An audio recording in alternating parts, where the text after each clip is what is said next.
So it is rather overgrown, but Steve and Michal's already made their way in.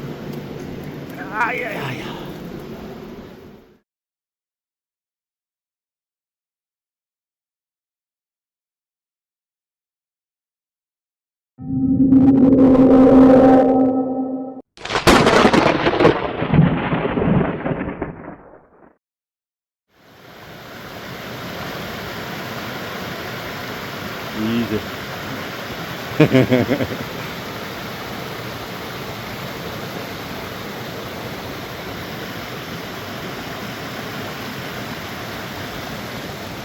Hello, welcome back to the channel. Out in the Lake District again, doing some mines, and we're returning to a site we came to about 3-4 years ago maybe, called Greenburn. I had no information on the surface workings or underground workings, but I've read a recent report on the place, so I've got a lot more information. On that trip at the end, we had a look at a trial level just down at Greenburn Beck, but we never went inside, so we're going to go inside today.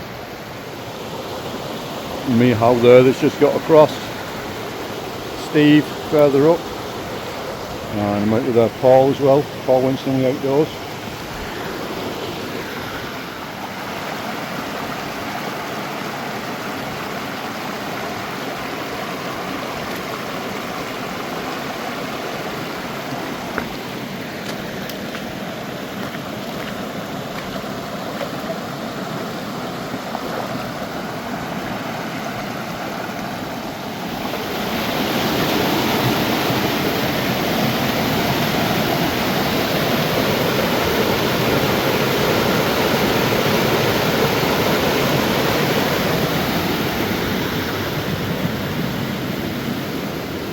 So it is rather overgrown, but Steve and Michal's already made their way in. Some light.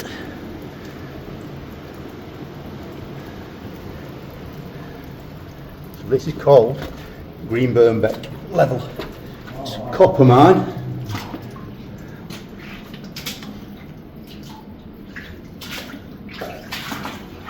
Not too bad for water, to be honest.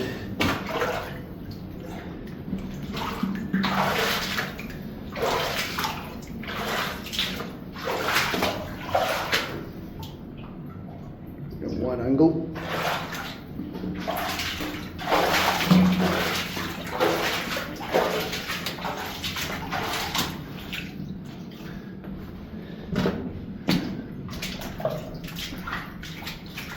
Right, so as I said, they were chasing the low gill vein here, and they must have gone that way first.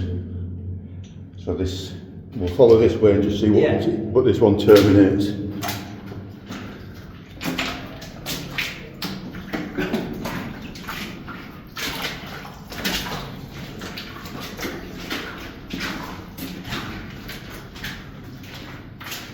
There's shot holes, isn't there? Yeah. Must have gone out there.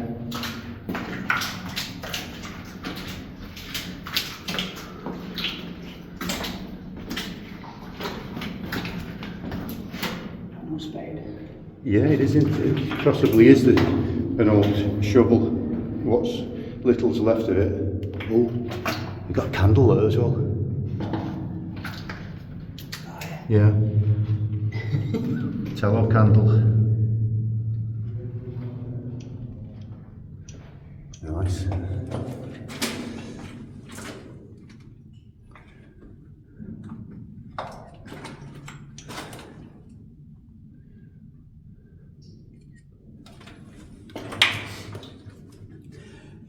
So is that a GoPro? No, No. that's DJI Action. Right. It's better underground. Yeah, and can you get pictures from the video? Yeah, you can. Yeah.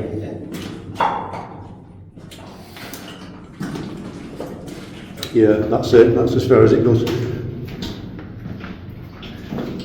So we'll go to the end because you never know what you can find. Oh, yeah. On this bit, yeah, I think the other side goes longer.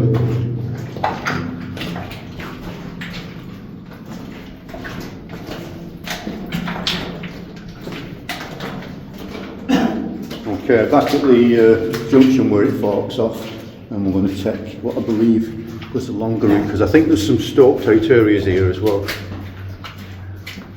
Wow, look at those. That's the most flimsiest stemples I've ever seen. I'm going to say, watch out, we'll some bad air here. Some bad ground.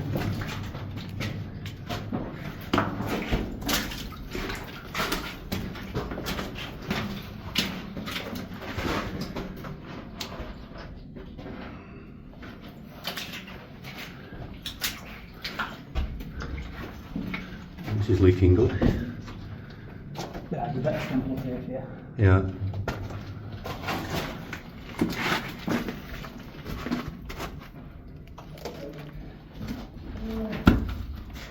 Oh yeah. Yeah, we've got this area that's been stoked out. So that's where they would chase the copper upwards to the surface.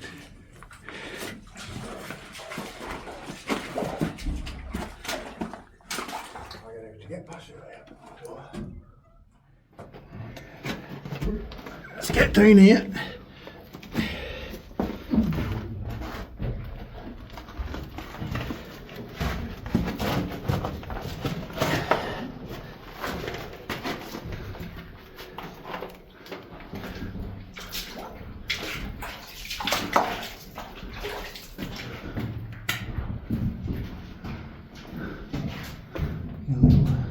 Stalactites forming up there. That's the strange one. Strange one. Yeah.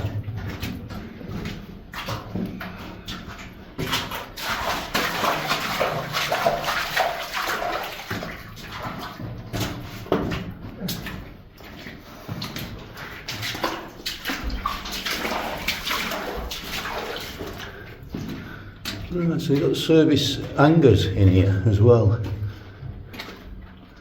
And then, oh well, we kind of hit some sulphurous rock.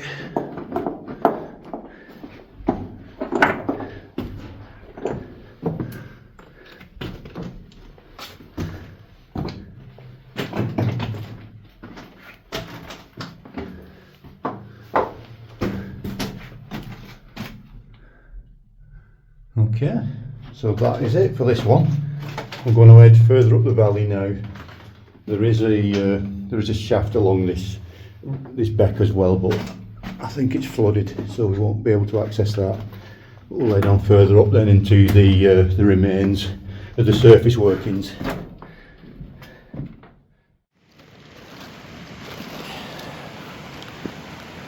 We're now approaching the processing area of this Greenburn mine, and one of the main worked areas was the engine shaft that, as you see from the images I put up on screen, went down to 120 fathoms. So what is a fathom? A fathom is about 6 foot. None of it's explorable now because it's flooded and it's capped off with rubble, but we can see some remains of how that shaft worked. So on this visit I'm probably going to concentrate more on giving you a guide to what the surface buildings actually are.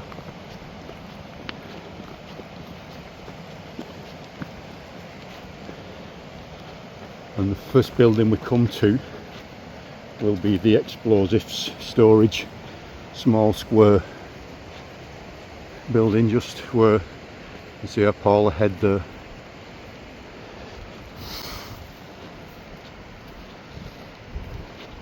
Obviously stored far away from the rest of the site. The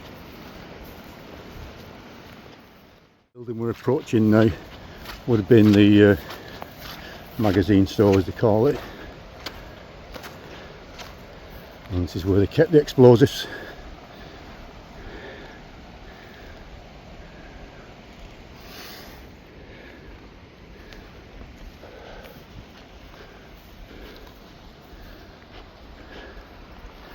Just over there, the low wall that you can see in the building, that was the loading bay for the ore to go out. Well, it's looking very atmospheric here today as well, with the clouds drifting over. It has forecast a bit of rain for several hours, but so far we've been lucky. So the site had several water wheels, and I'll probably go in more depth in a future video on the way the water courses worked here. Further up the valley there is a reservoir that was built for this mine.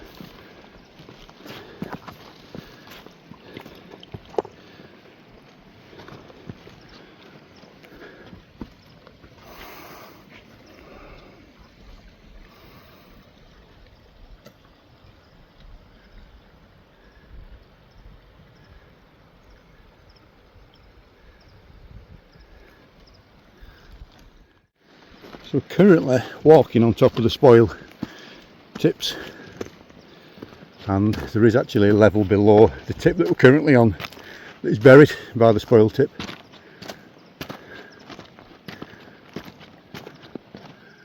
Up there we have further mines on the other veins, so we're now on the start of the sump vein, just where the pile of spoil in front of you.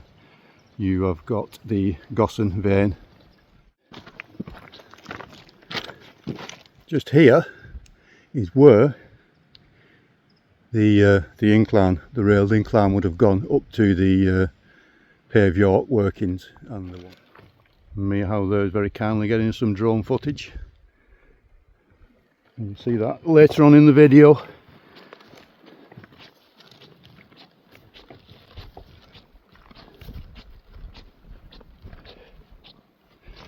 So we have here, very obviously, you've seen one of these before, is a wheel pit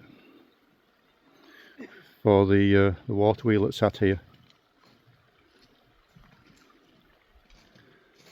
So we're not very far away now from the engine shaft. We're going to head over now and take a look at the engine shaft.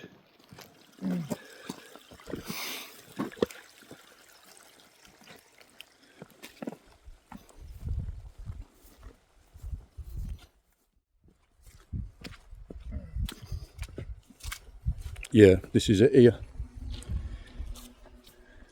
So that is the start of the engine shaft, and on this side here would have been where the ore was extracted, was brought up, and on the other side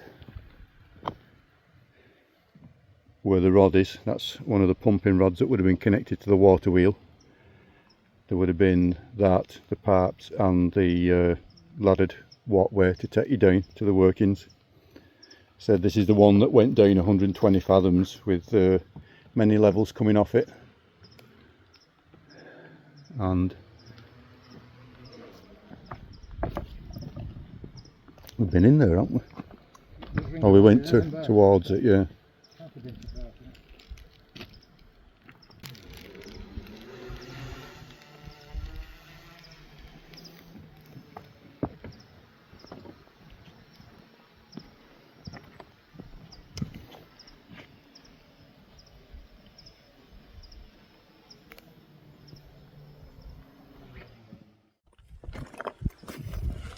That's kind of going back towards that, isn't it? Yeah, if you look down where that pumping rod is, you can see the direction that comes in this way. So just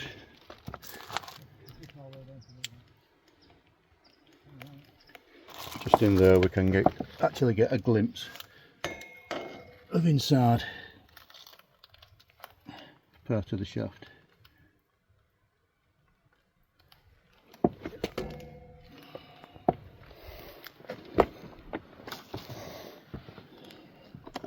Right, let's take a walk down there to the big main building here that was accommodation for the miners. It was an office as well, and on the very end was the smithy.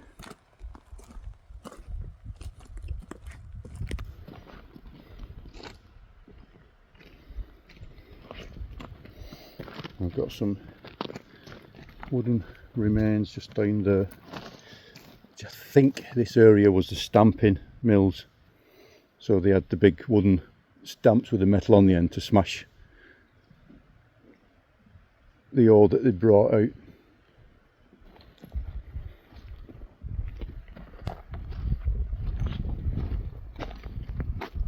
Let's go and take a look at this building here.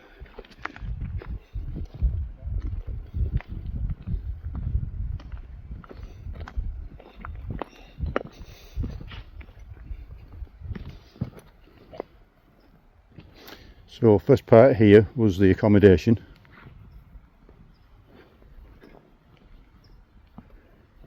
And I believe there's some nice inscriptions here as well on these buildings.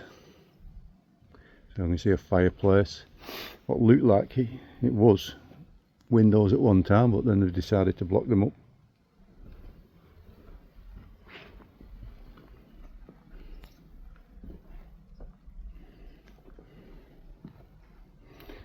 Next door was the office for the site.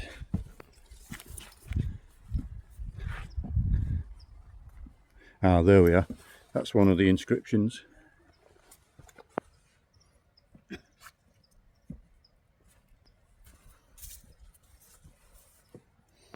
Michal. Initials and the date. 1876. Yeah, so this would have just purely been the office area. That kind of hard to read, but I think it says JWC 1876.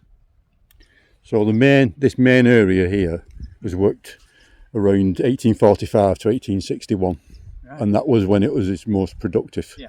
So it was worked earlier down there from 1690s. And then it worked another on and off phases then from the late 1800s, and then a couple of on and off phases during the 1900s.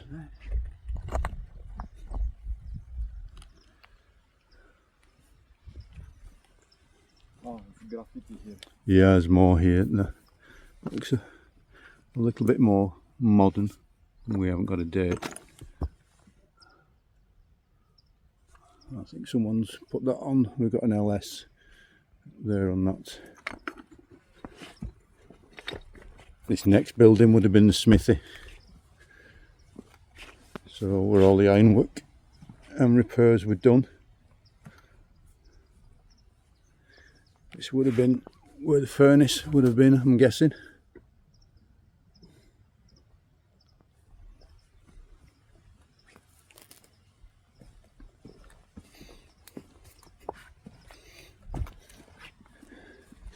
So the next building we come to was a dry store and the toilets. So like dry storage, changing area, and then just at the back of it, this is all the people who worked here. They had just had this one toilet, which was a dry toilet, just there.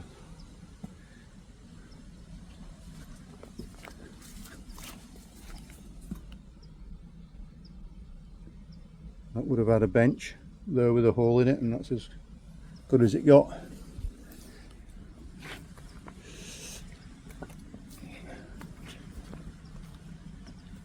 So looking back down to where we was earlier now, with a magazine store for the explosives over the other side of the beck, and then this area we're coming to, as I said earlier, was the loading bay.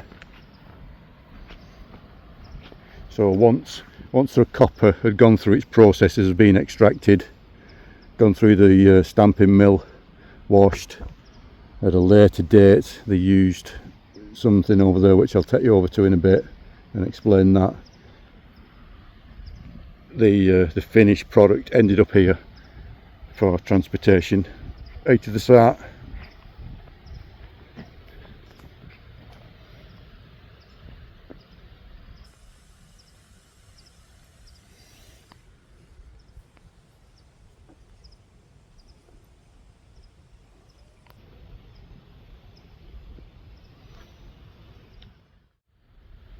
So as you can see, you can imagine transporting everything from here was quite difficult, and I believe it only ever got to the pack horse stage.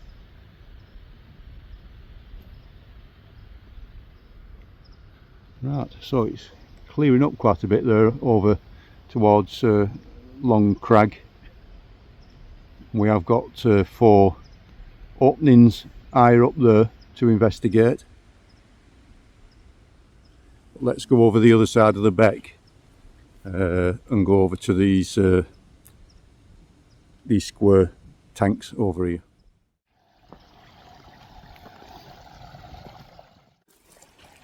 And you can just see these stone tanks. These were precipitation tanks. So bolted together, I believe, on the outsides. They would have been lead lined, and they filled in with sulfuric acid to displace the copper from the rock. And through that reaction you was left with water.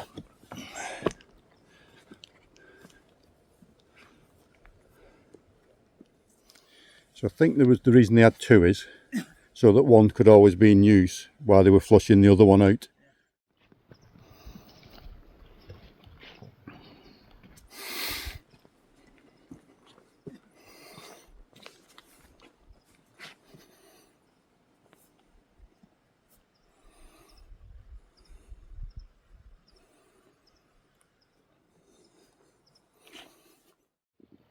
So continuing up the valley now, we're going to look at the sump vein shaft.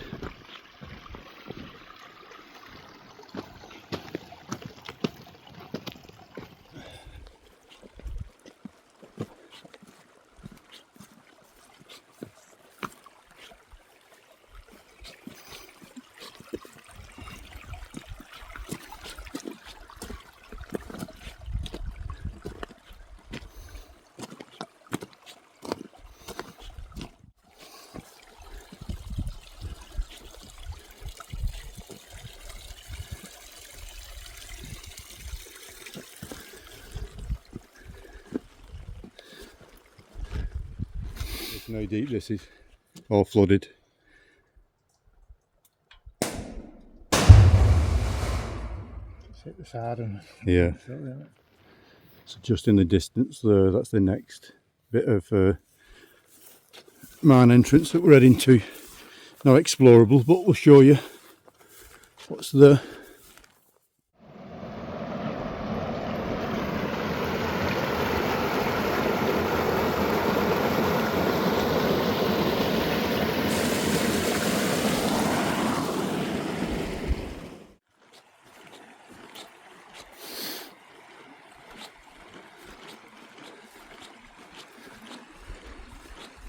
I think this was a trial.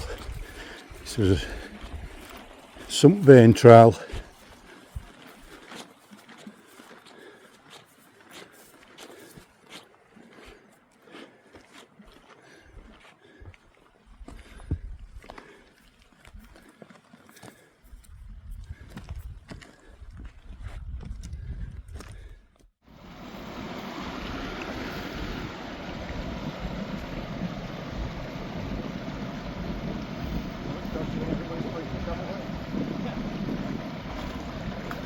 So I just use that rock for my balance there, Paul.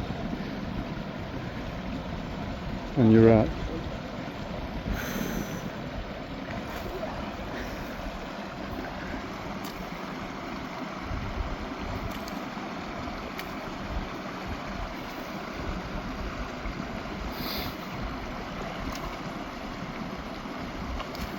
and then there goes after crocodile. Yeah.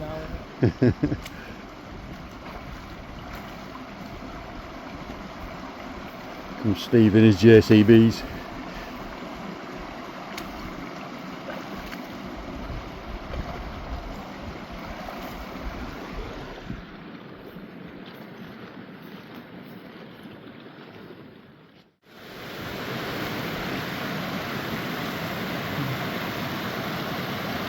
No distinct path up to here, so we're just following the the beck.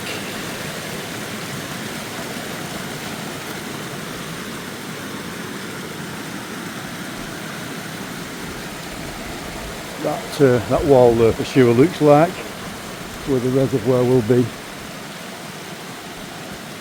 Not been this high up in the valley last time because the weather changed.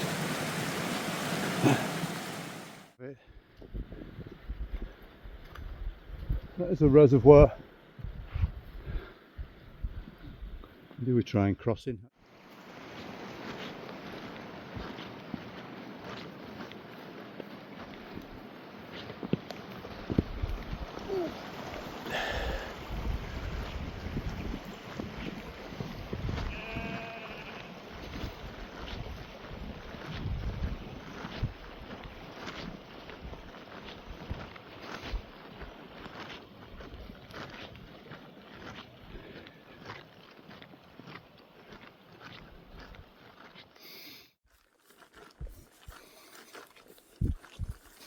Oh yeah, I can walk along the reservoir wall here.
Okay, so ahead there, if it's not too wet, we're going to explore the Gossan vein level, and then we're going to head up a little bit higher to look at the Gossan vein shaft, and then that'll be it for this visit. But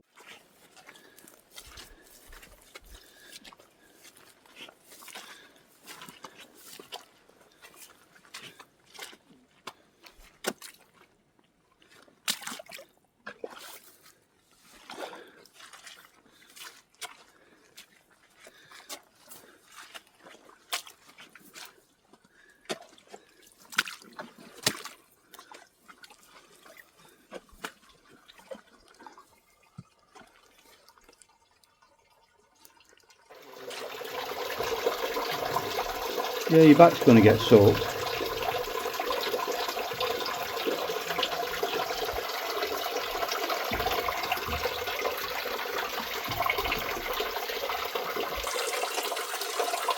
Right. Really hard to tell with this one, just how deep the water is. We'll have to return to that with a set of waders on.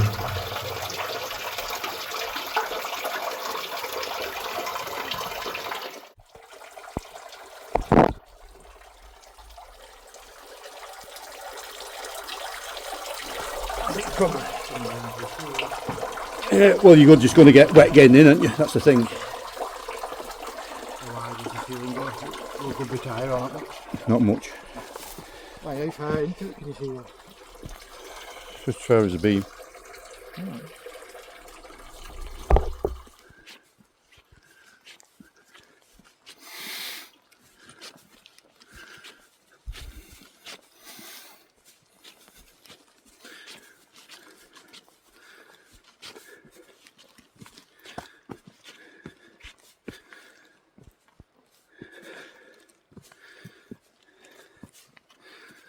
So we can see some wooden remains from the tramway that would have run up here.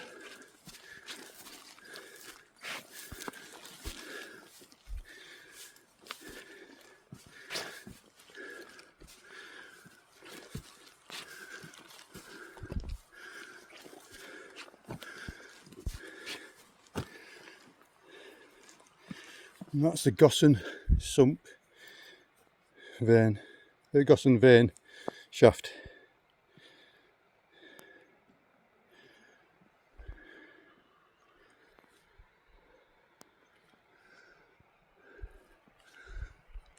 So when we return, we'll go up higher to this area along 3 levels up there, and then up on Long Crag around here.